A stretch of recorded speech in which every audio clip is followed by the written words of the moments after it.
నీ బిడ్డని చూస్తాను ఆడే పడిపోతే నేను మోసుకెళ్ళను తప్పి అట్లా పోతానే నన్ను ఎవరు నువ్వా నన్ను ఓ మా కొట్టేకి వచ్చేసి ఓ నేను ఎవరు అనుకోండావా నల్ల తల్లి మహారాజు ఆస్థాన మంత్రి తెలిసిన మొత్తం అవునా అలా తీసేసిన తర్వాత నువ్వు చెప్పిన మా గారి గుంపులుగా కూర్చోని అమ్మగారికి కావాలి ఒక ఆయనతో చెప్తే అమ్మ నల్తంగా ఎక్కడుంది ఏంటి ఆయనతో ఏం పని ఏంటి మా రాజు ఆగిన అమ్మగారిని తోడుకోరమ్మని నమ్మలేదప్ప నువ్వు ఇచ్చే చూడు ఉంగరము ఆ ఉంగరం చూపినాను అప్పుడు నమ్మిన వాళ్ళు పంపించినాను ఒక్కసారి అమ్మ చెల్లెలు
వచ్చాము కదా ఇప్పుడే మా అన్నగారికి దాప ఉంది నా సేవ కాక అలాగే చేద్దాం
కట్టుకుని మతి వదిలేసి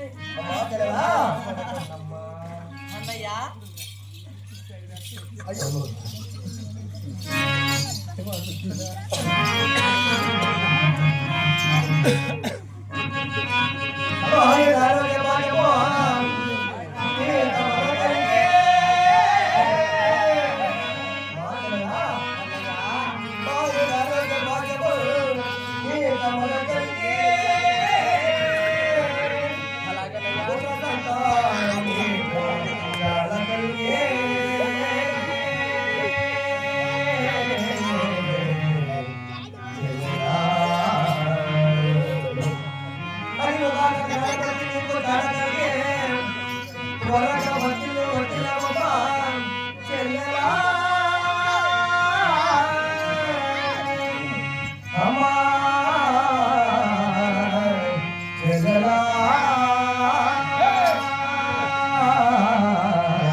వసీకరణ కళ్యాణ ప్రాప్తిరస్తు.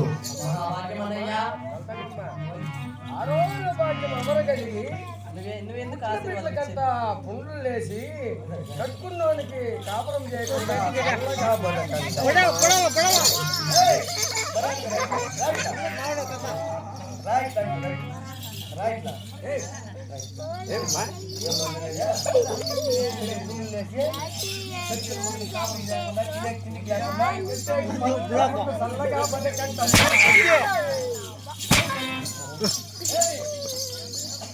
చల్లగా వర్జిల్లావే అన్నయ్య మరి అలనాడు మన యొక్క తండ్రి చెప్పిన మాట ప్రకారముగా నీకు ఎలాంటి పనులు లేక చాలా అల్లరుగుగా పెట్టినాను కదా. అవునన్నయ్యా. మరి నా మాటలు కట్టుబాటు చెప్పగలరు లేదన్నయ్యా. అమ్మా చెల్లెలా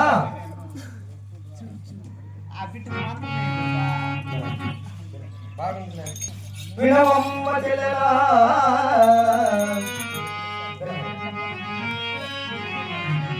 వినవమ్మ చెల్లెలా నా మాట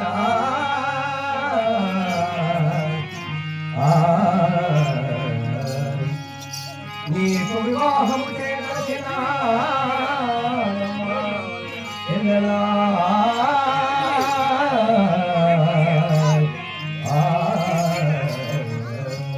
నీ మనమున ఎలా ఉన్నదో నాకు చక్కగా విన్నవించు చెల్లెలా.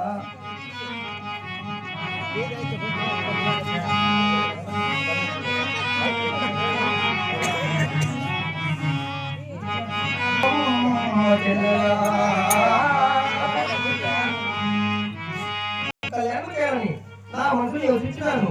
ఈ మనములో ఎలా ఉన్నదో నాతో చక్కగా ఒకసారి వినయిస్తావు అన్నయ్యా, వినిపించిన సమాచారం చూడగా నాకు కళ్యాణం అంటున్నావా? అవును చెల్లెలా నీటి మాటలు పలుకుతున్నావు అన్నయ్యా. నీ మనములో ఏదో నాతో చక్కగా అలాగే ఉంటాను చెప్తున్నాను చూడన్నయ్యా. నువ్వు